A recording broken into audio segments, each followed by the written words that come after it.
ఉగాది తర్వాత అంటే ఈ నెల 14న రవి తన ఉచ్చరాశి అయిన మేషంలోకి ప్రవేశిస్తున్నాడు.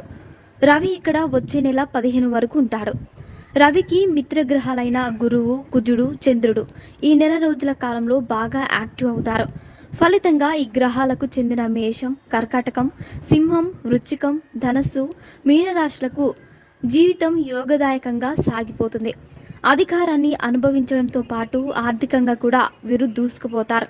గ్రహరాజైన రవి ఉచ్చస్థితికి రావడంతోనే అతని సింహరాశికి, అతని మిత్రగ్రహాలకు చెందిన రాశులకు యోగం పట్టడం ప్రారంభమవుతుంది.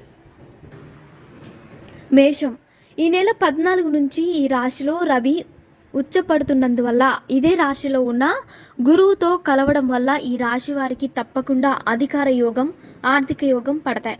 వృత్తి, ఉద్యోగాల్లో తప్పకుండా ప్రభావం పెరుగుతుంది. అధికారంతో పాటు